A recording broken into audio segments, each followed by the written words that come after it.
Hello friends, welcome to Rishu's kitchen. ಯಾರ್ಯಾರು ನನ್ನ channel subscribe ಮಾಡಿಲ್ವೋ ಪ್ಲೀಸ್ ಸಬ್ಸ್ಕ್ರೈಬ್ ಮಾಡಿ. ಕರಾವಳಿಯ ಫೇಮಸ್ ಡಿಶ್ ನೀರು ದೋಸೆ ಮಾಡೋದನ್ನು ನಾನು ತೋರಿಸ್ತಾ ಇದ್ದೀನಿ. ನಾನು 1 ಗ್ಲಾಸು ದೋಸೆ ಅಕ್ಕಿನ ಹಿಂದಿನ ದಿವಸನೇ ನಾನು ನೆನೆಸಿಟ್ಟಿದ್ದೀನಿ. ಆಗ ನೆನೆಸಿಟ್ರೇ ಅದು ಚೆನ್ನಾಗಿ ಬರೋದು. ಮಾರನೇ ದಿವಸ ಅದನ್ನು ನೀರು ಚೇಂಜ್ ಮಾಡಿಬಿಟ್ಟು ಮಿಕ್ಸಿಲಿ ಒಂದು ಸ್ವಲ್ಪ ಕಲ್ಲುಪ್ಪು ಹಾಕಿ ಮತ್ತು ಒಂದು ಸ್ವಲ್ಪ ತೆಂಗಿನಕಾಯಿ ಹಾಕಿ ಫೈನ್ ಪೇಸ್ಟ್ ಮಾಡ್ಕೊಳ್ಬೇಕು. ಈಗ ನೋಡಿ, ಅದು ಎಷ್ಟು ನೀರು ಬೇಕೋ ಅಷ್ಟು ಕನ್ಸಿಸ್ಟೆನ್ಸಿಲಿ ಈ ಕನ್ಸಿಸ್ಟೆನ್ಸಿಲಿ ಇರಬೇಕು. ಯಾಕಂದರೆ ಅದು ತೆಳ್ಳಿಗೆ ಹಿಂಗೆ ಹಾಕ್ಬೋದಲ್ಲ, ಹಾಗಾಗಿ ಅದು ಈ ಥರ ಕನ್ಸಿಸ್ಟೆನ್ಸಿಲೇ ಇರಬೇಕು. ಈಗ ನಾನು ನಾನ್ ಸ್ಟಿಕ್ ತವ ಆಲ್ರೆಡಿ ಬಿಸಿ ಮಾಡೋಕ್ಕೆ ಇಟ್ಟಿದ್ದೀನಿ. ಈಗ ಅದು ನೀರು ದೋಸೆ ಹಾಕೋದು ನೋಡಿರಲ್ಲ, ಅದೇ ವೇಲೆ ಹಾಕಬೇಕು ಫ್ರೆಂಡ್ಸ್.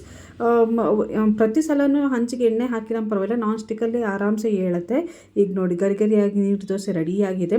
ಇದು ಕೋರಿ ಸುಕ್ಕ ಚಟ್ನಿ ಪುಡಿ ಯಾವುದರಲ್ಲಾದರೂ ತುಂಬ ಟೇಸ್ಟಿಯಾಗಿರುತ್ತೆ. ಇವನ್ ಸಾರಲ್ಲಾದರೂ ಹಾಕ್ಕೊಳ್ಬೋದು. ನೋಡಿ, ಇದು ಹಾಕೋ ಮೆಥಡ್ ನೋಡಿದ್ರಲ್ಲ.